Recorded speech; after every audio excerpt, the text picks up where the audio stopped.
नमस्कार दोस्तों मैं आपका दोस्त जगमोहन जोगी। दोस्तों, आप मोहन एजुकेशन ग्रुप के चैनल पर पढ़ रहे हो दोस्तों। और दोस्तों, हम पढ़ रहे थे प्राचीन भारतीय इतिहास के अध्ययन के स्रोत। दोस्तों, इससे पहले हम दो वीडियो के माध्यम से इसके पहले और दूसरे भाग को पढ़ चुके हैं दोस्तों। आज हम तीसरे भाग के माध्यम से दोस्तों प्राचीन भारतीय इतिहास के अध्ययन के स्रोतों में दोस्तों इससे पहले हमने सिक्कों को पढ़ लिया दोस्तों। सिक्कों के बाद दोस्तों हमने अभिलेखों को पढ़ा दोस्तों। और अभिलेखों के बारे में दोस्तों आज हम स्मारक, भवन, मूर्तियां और मंदिरों के बारे में विस्तार से अध्ययन करेंगे कि दोस्तों कौन कौन से मंदिर हैं और कौन कौन सी मूर्तियां हैं और कौन कौन से स्मारक हैं दोस्तों, जिनसे हमें हमारे प्राचीन इतिहास की जानकारी प्राप्त होती है दोस्तों।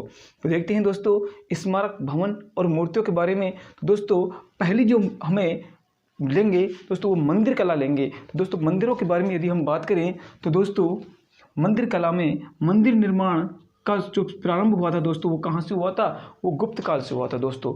मंदिर निर्माण कला का प्रारंभ दोस्तों कहाँ से होता है? गुप्त काल से हुआ था। अर्थात कहते हैं कि मंदिर निर्माण कला गुप्त काल से प्रारंभ हुई।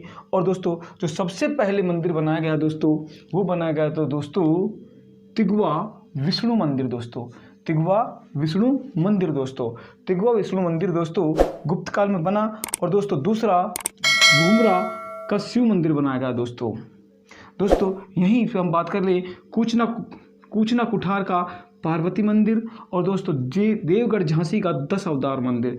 जो देवगढ़ है दोस्तों झांसी के अंदर, अर्थात दोस्तों कहें हम मध्य प्रदेश में, दोस्तों वहाँ है 10 अवतार मंदिर। और दोस्तों ये एकमात्र ऐसा मंदिर है दोस्तों जिसमें दोस्तों पत्थर को काटकर मेहराब बनाया गया है।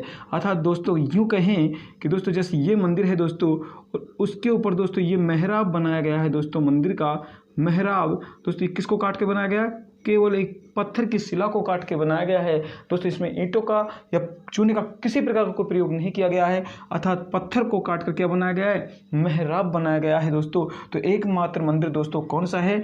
10 अवतार मंदिर अर्थात देवगढ़ झांसी। जिससे दोस्तों हमें हमारे इतिहास का पता चलता है कि हमारे इतिहास में ऐसी कला भी थी जो पत्थर को काट कर क्या बनाया जाता था? मेहराब बनाया जाता था दोस्तों। आगे बात करें दोस्तों हम तो दोस्तों यही हम बात करें कानपुर के देहात में भीतरगांव मंदिर दोस्तों। कानपुर के देहात में भीतरगांव मंदिर। अब दोस्तों मंदिर निर्माण कला की जो शैलियाँ थी वो दोस्तों हमारे यहाँ शैलियाँ थी वो दोस्तों दो तीन शैलियाँ थी। उन शैलियों को हम विस्तार से देख लेते हैं दोस्तों। वहाँ शैलियों की यदि बात कर लें तो पहली जो शैली की बात करें तो नागर शैली। नागर शैली, इस शैली का जन्म दोस्तों उत्तर भारत में हुआ। नागर शैली कहाँ अपनाई गई दोस्तों? उत्तर भारत में। अब जो उत्तर भारत में नागर शैली अपनाई गई तो वहीं पे यदि हम बात कर लें तो भुवनेश्वर लिंगराज मंदिर, भुवनेश्वर का लिंगराज मंदिर किसका बना हुआ है? नागर शैली में बना हुआ है। वहीं पर खुजराहों का कंदरिया महादेव मंदिर भी नागर शैली से निर्मित है। और दोस्तों यदि हम बात करें कि जो चर्चा में है दोस्तों अयोध्या का राम मंदिर, वो भी किस में बन रहा है?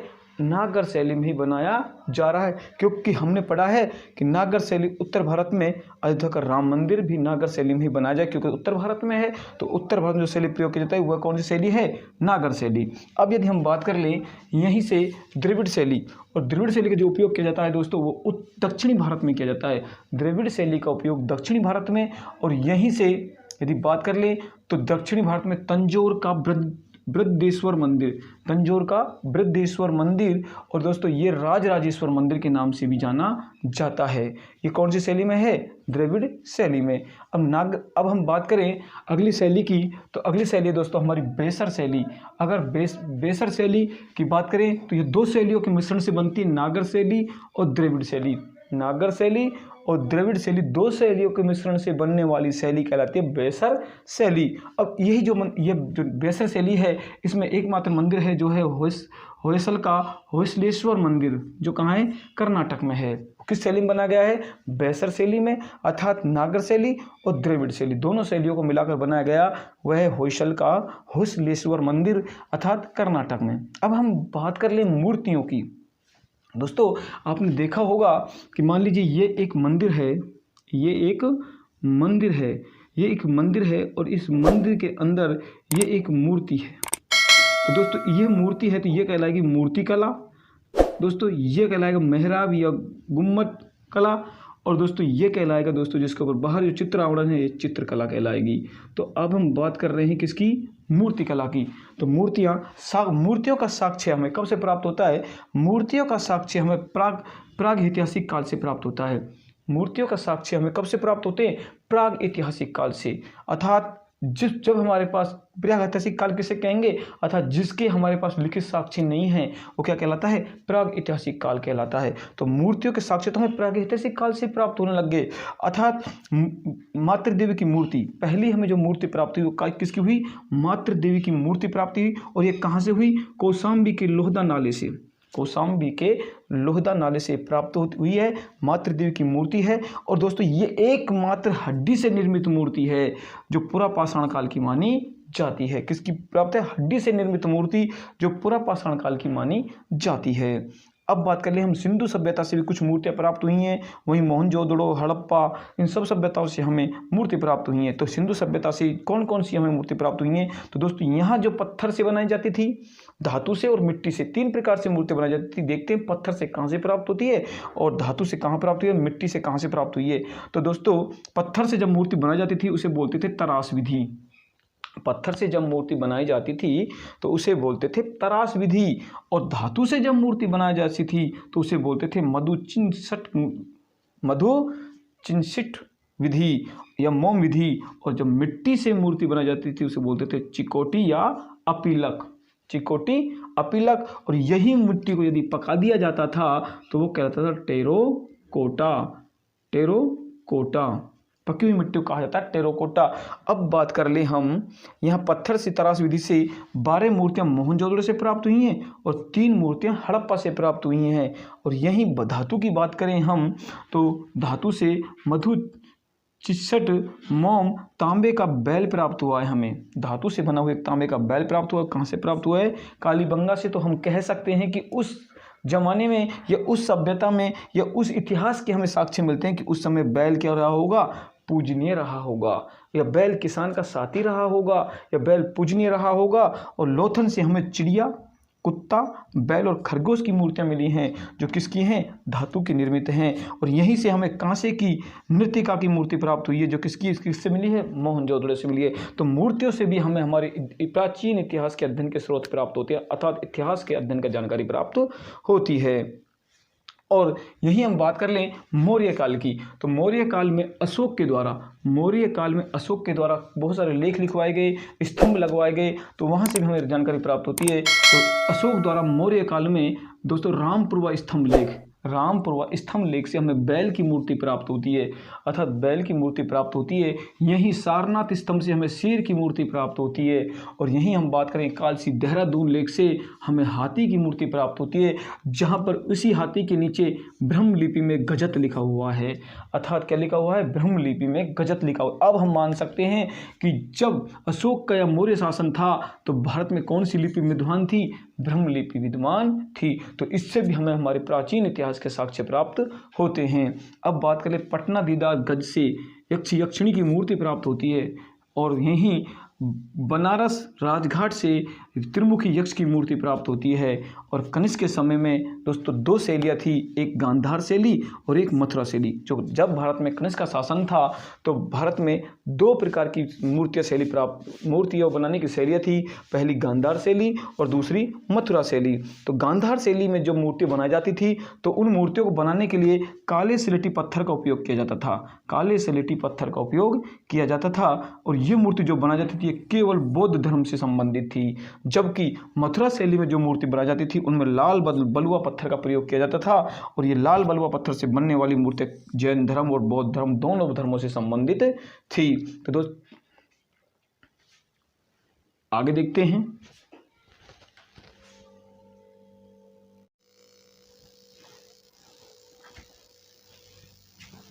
अगला है जो है हमारा गुप्तकाल।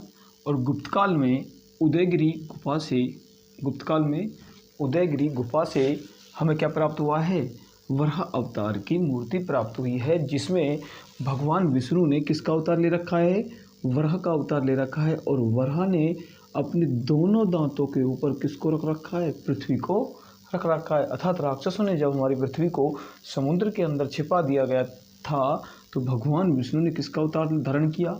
वराह का अवतार धारण किया और वराह के अवतार धारण कर हमारी पृथ्वी को बचाया। तो यह वराह अवतार से संबंधित है उदयगिरी गुफा।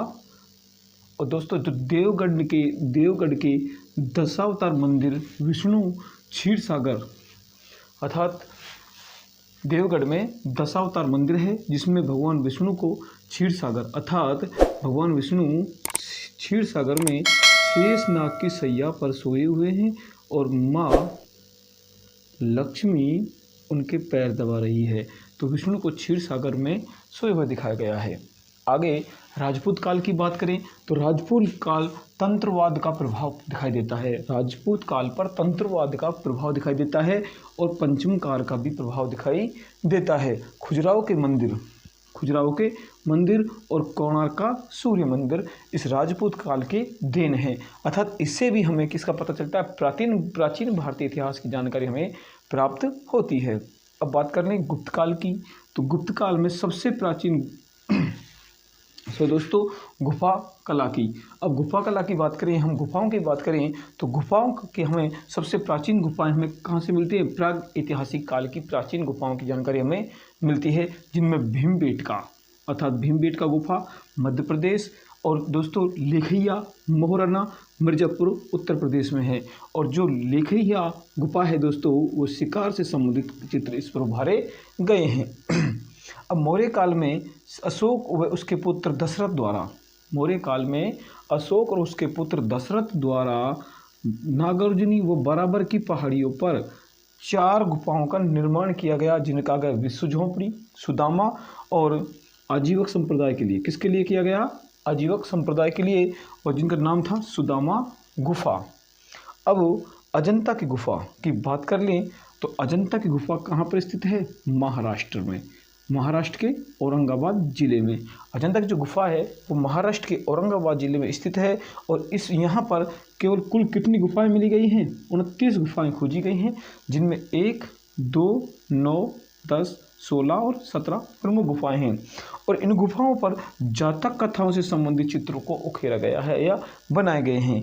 9 और 10 चित्र से संबंधित सबसे प्राचीन गुफाएं, 9 और 10 नंबर की जो गुफाएं हैं वो सबसे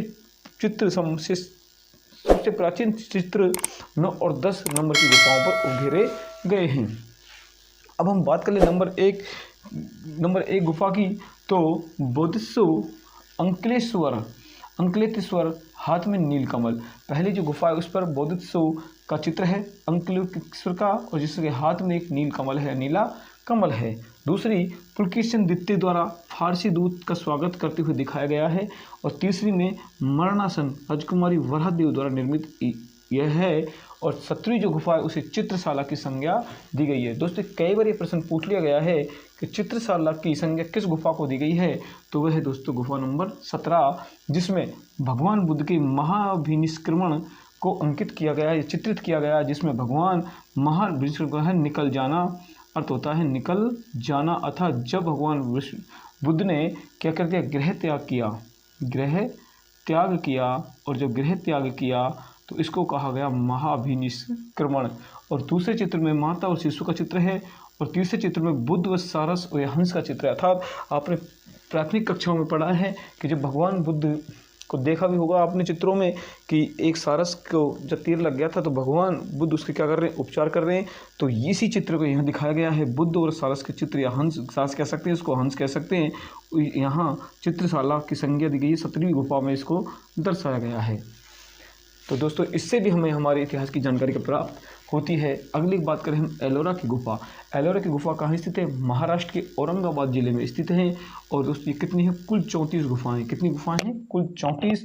और इन 34 गुफाओं पर हिंदू, बौद्ध और जैन धर्म से संबंधित हैं। और इनका निर्माण दोस्तों राष्ट्रकूट शासकों द्वारा किया गया था। और राष्ट्रकूट शासकों में भी कृष्ण प्रथम ने कैलाश मंदिर का निर्माण किया था। अब बात कर ले एलिफेंटा की। एलिफेंटा की गुफा दोस्तों कहाँ स्थित है? महाराष्ट्र में स्थित है। और प्राचीन नाम इनका धारा नगरी था। अर्थात एलिफेंटा का प्राचीन नाम क्या था? धारा नगरी। हाथी की मूर्ति के कारण हाथी की मूर्ति के कारण पुर्तगालियों ने इसे एलिफेंटा नाम दिया।